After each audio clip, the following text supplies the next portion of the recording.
Hey, shalom, my brothers. All praises to Yahweh, Ba'ashem Yahweh Shai. This is your brother Ayathan with another video. This video here is going to prove, furthermore, that you so-called Negroes here in America that call yourself African Americans, your true nationality is that you're the Israelites of the Bible, and your language is not English. It's not Arabic, okay, and it's none of the African languages, because you like to give yourselves these crazy names like Shaquisha and like Tupac and all these different names, which you believe that you're Africans, and you believe you'll take on any nationality on what you really are, which you are the Hebrew Israelites. Your original language, your original tongue is Hebrew. Now, what I have here is a newspaper article from, as you can see here, this is from the Houston Daily Post, September 20th, 1987. And this is, what do they call it? This is a microfiche. And you could get these in most libraries. But this also proves, this is also another reason that Esau wants to do away with books. If you notice, back in the day, it was all about hardcore books. The internet wasn't as prevalent as it is today as far as seeking information. You usually go to the library and then you would get books. You search through microfiches like this, or you'd pick up books to read, encyclopedias. When back in the day, everybody had encyclopedias in their house. Everybody had encyclopedias in their crib, and you would refer to these encyclopedias and to these dictionaries for information. But now what Esau is doing, and this is systematic, Esau is transferring everything from hardcover to the internet. And I'll tell you why. The reason why is because through the internet you can change history. A hardcover book, you cannot change the history. That's why the scriptures say, blessed is he that readeth, in Revelation 1 and 3, okay? And then, was it Job 8 and 8? I believe it says where to prepare the search for their fathers. So these hardcore books, once a book is written, it's written. That's why the scriptures say, as it is written. Once something is written, it cannot be changed. Now with digital media, you can edit, you can change history in a couple minutes. You can go in there and change history. So when somebody Googles something, it's whatever. Go to Wikipedia, for example. Wikipedia is open source, open information. Anybody could go on Wikipedia and edit the information. You don't know where the information comes from. So the internet, anybody could change. Esau could change whatever they want. Okay. Now there's certain things on the internet like this right here, what we're looking at, which are copies of actual written material that existed in ancient days, that have solid information, that if you really want to find the truth about something, you can search these things out. So this is when they're going to pass the net neutrality ban, to where all this stuff is cut off, period. And I'm going to show you why. Now, as I said, this is a Houston Daily. This is an actual newspaper. This is a scan of it. And I'm going to scroll here. Now, if you can, I'm sure you brothers can read this. Now, if you right here, it says, this is an article in this paper, Negro who can write Hebrew. Now, once again, this is from, hold on, this is from I just had it locked here. This is from 1897. All right, September 20th, 1897. And it says here, I just had a Negro who can write Hebrew. Now check this out, brothers. Negro who can write Hebrew. He is deaf and dumb and comes from an African town. All right, which we all know that Jake fled to West Africa, pursuant to Revelation. Was it the 12th chapter? And then certain history books you read, we always bring out from Babylon and Timbuktu, where explicitly states that the Hebrews, the Negroes, during the Roman persecution, they fled from 70 AD. They fled from Jerusalem, and from Roman rule, and they fled into West Africa.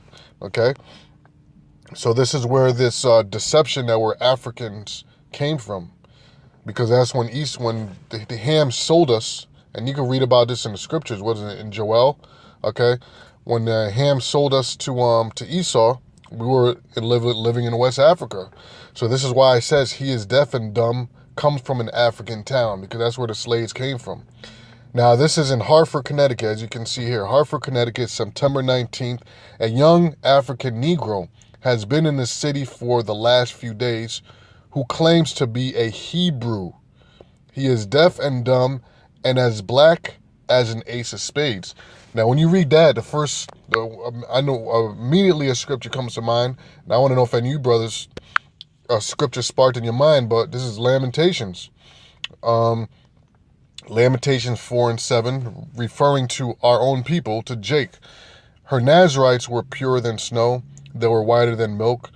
They were more ruddy in body than rubies. Their polishing was as sapphire. Verse 8, the visage is blacker than a coal.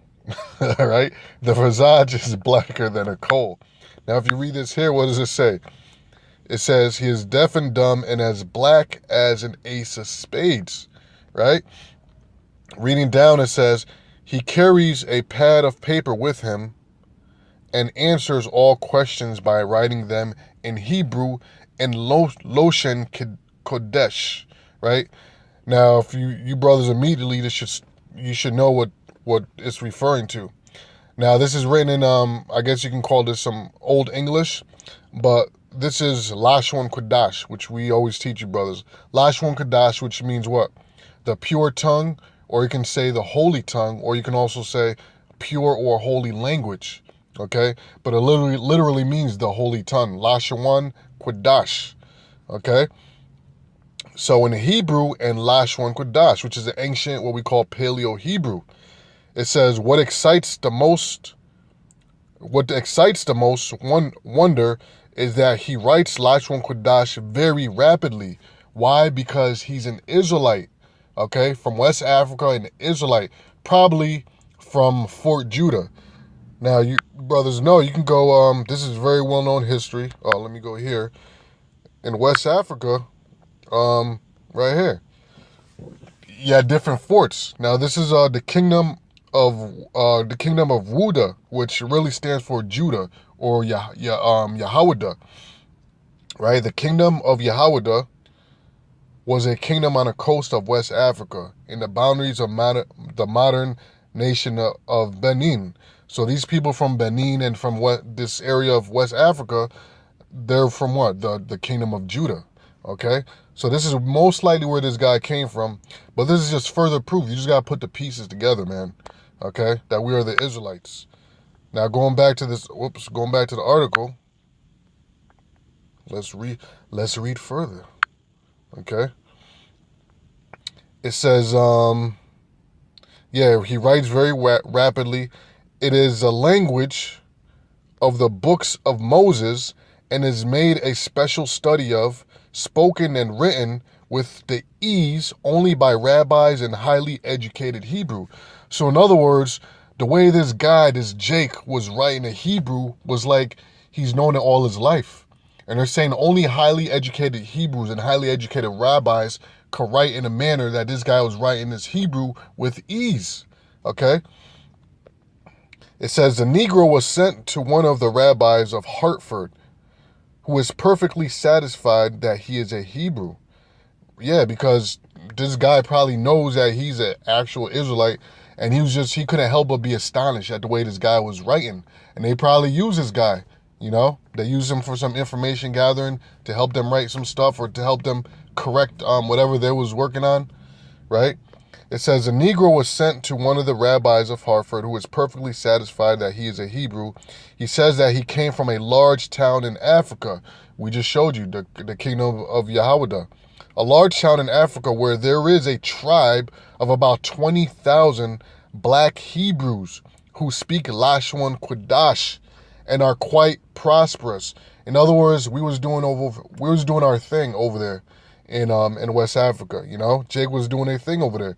They had a thriving community. You know, they was practicing. Well, they were practicing the customs 100%, but at least they knew who they were and they had the language. Okay, but as the scriptures say, man, in the curses in Deuteronomy the 28th chapter, the Lord said that He was going to send ships from America to West Africa, and to send us over here to an enemy with a stuttering tongue and a language that we would not understand, which are these crackers, right? And from then on, the curses heavily fell upon us, and we totally, going back to Jeremiah, was it 17:4? We totally fell off from our heritage, to where today you tell a Negro he's a Hebrew, and that his original tongue is Hebrew, and he's gonna look at you like you got 10 heads, you know. But the Most High is gonna return all this back to us, you know. Let's go to Zephaniah. I believe it was 3:9. Okay, I haven't brought this down in a while. Zephaniah 3:9. For then I will turn to the people a pure language, that they may call upon the name of the Lord to serve Him with one consent. And that pure language is what? Is that Lashon Kodash. Okay, the Lashon Kodash, which this man was writing in. You see? So it says, and the Negro was sent to one of the rabbis, okay, of Hartford, who is perfectly satisfied that he is a Hebrew. He says that he came from a large town in Africa where there is a tribe of about 20,000 black Hebrews who speak the Lashon Kodash, Hebrew, and are quite prosperous. He also says that his father is a rabbi in that town, and that is why his father took the trouble to teach him to write these languages, which needed an extra amount of labor on the account of him being deaf and dumb. Okay, deaf and dumb meaning he couldn't hear and he couldn't speak, but he can write. He says his people not only write Lashon Kodash, but it is their speaking language as well. Did you hear that? He says his people not only write Lashon Kodash, but it is their speaking language as well. So if Jakes are Africans, how come he wasn't speaking the African tongue? This shows you that this group of Negroes, so-called Negroes, was different than the rest of the continent of Africa. These were Hebrew Israelites, okay? It says his people not only write Lashon Kodash, but it is their speaking language as well. He left home a few years ago and has seen a good deal of the world. In each town, he hunts up the Jewish section, and there they give him clothes, food, and money. What surprises him, he writes, is that no Hebrew knows of his countrymen in Africa. Yeah, going back to the curses, okay, where we totally fell off from who we are. All right. So this here, man, this is irrefutable proof of who we are. Okay, because history does not lie. You know. So I'm not gonna go on and on, man. This is the main point. I'm gonna put the link to this in the in the description, and I would like you brothers to re-upload this video as much as possible, because this cannot be denied, man. This cannot be denied. This is an actual newspaper, okay, an actual newspaper. So anyway, with that, I'm gonna say shalom. All praises to Yahweh Ba'ashem Yahushai. Shalom.